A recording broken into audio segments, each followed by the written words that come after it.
Hello guys. In the last class, we stopped over here. We set up the Excel sheet. I don't know what is this.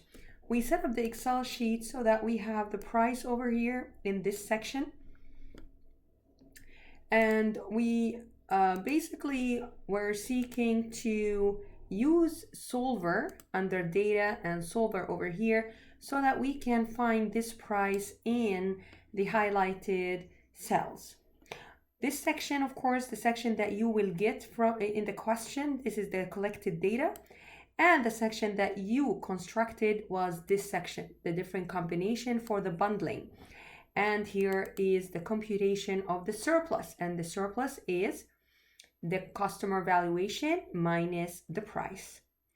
Then we wanted to find the maximum surplus.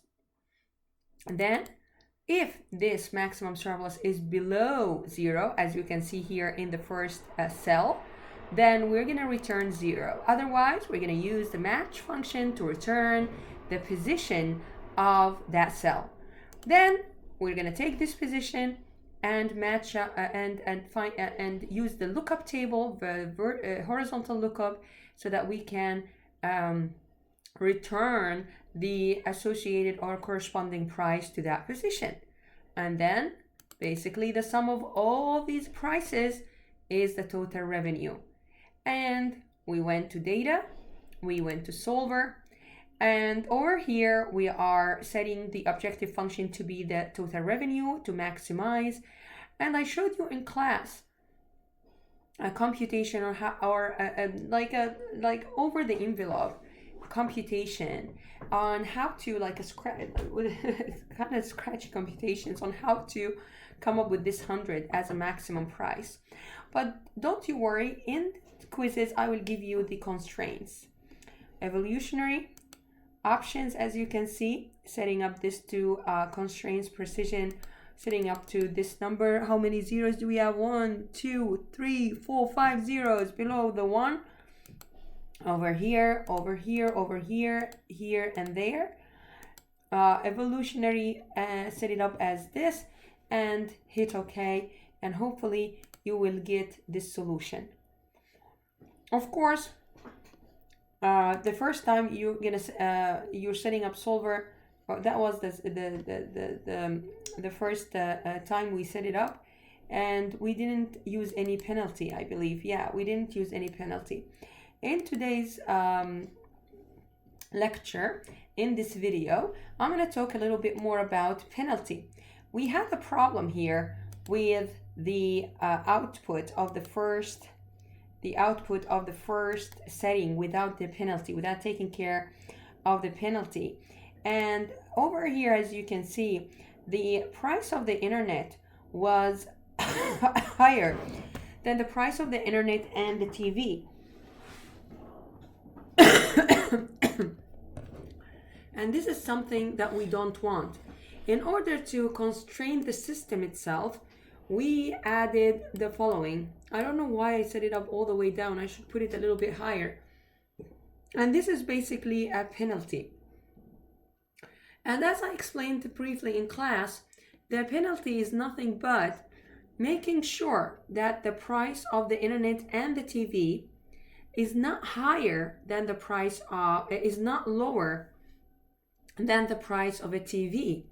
So when we subtract the price of the combination from of internet and TV from TV or from internet, we would like it to be in the negative, right? Because we want the price of the TV to be lower. We want it to be lower than the price of both of them together. Did I say something different right now? I don't recall what I said. So in any case, if you offer, for example, the TV alone for $60 or $70 and the internet and TV for $60, people will definitely get the internet and TV together. So you want to set the TV, for example, for $70 and the internet and TV for $100, something like that. So here we're going to get a certain penalty, and this is because the price of a TV should be less than the price of internet plus TV. Look at this. So this is basically the price of the TV, and this is the price of the internet plus the TV. So the price of the TV should be lower than the price of the internet plus TV. And the same applies to the remaining cells.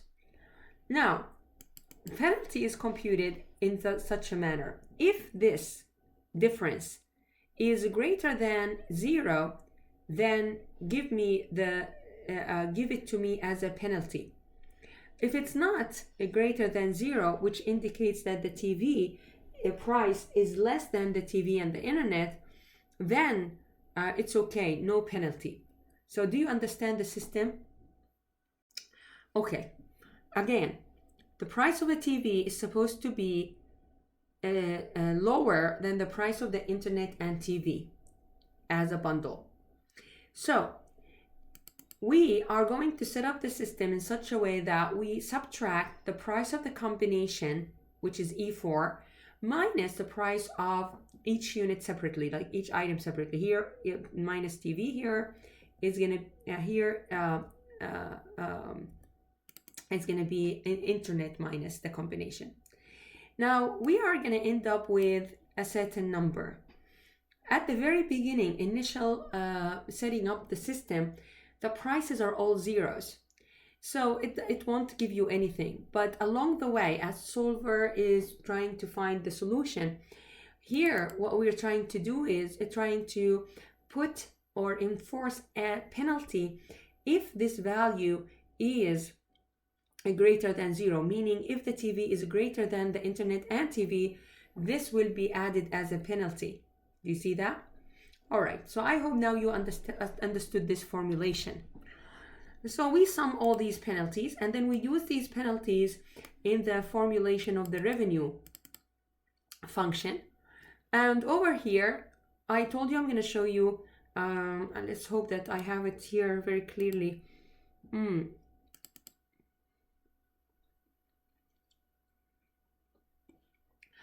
going to show you what I did to figure out the constant that we use to multiply the penalty. So Q82 is this cell over here, the sum of all the penalties. You see that? All right. And now I am going to start by multiplying it with 10, then multiplying it with 100. I explained in class why I'm saying 10 and 100. It's just a system that we always use for setting up increments or decrements. So over here, when I did that, I got the following answer, 3399. When I put it as 100 here, I got the following answer, 3413. You see that? Even though the penalty in both, as you can see, ended up the sum is 0. But this to prevent setting up this as higher to the combination. And now if you compare, you'll find out that the solver, as suggested by the author, 3413, and this is exactly the same, 3413, 892, 3413, I think it's 892 as well over here. Oh, okay. It's a little slightly larger, 900. 3413, 900. This is 3413, 892, almost the same. So the first thing to do is to increment the number of digits. So you start with 10 and you work your way up to 100 or to 1000, up to one digit below the total number of digits of the initial solution, the revenue here, with the initial solver without penalties. I'm sorry, this is not solved. I think I manipulated this by mistake. But the answer was in 4 digits. And then you found the 10, then you found the 100, you found out the 100 is more than the 10. Then you start working your way up to 200. So you multiply by 200. Then by 300, then by 400, by 500, and so forth. So in any case, this is good enough solution. It's similar to the solution recommended by the book, but I want you to know the technique, the way of thinking. And this is it about bundling. I would like for all of you to kindly um, attempt the assignment. I'm going to put an assignment for you so that you can work with bundling. I'm going to give you a different data set and a different question, and I hope that you will work. I wish you the best of luck with it. It won't be very difficult. It will be easy, and it's good for you because then you will train on working with bundling. All right, I'll see you in the next video.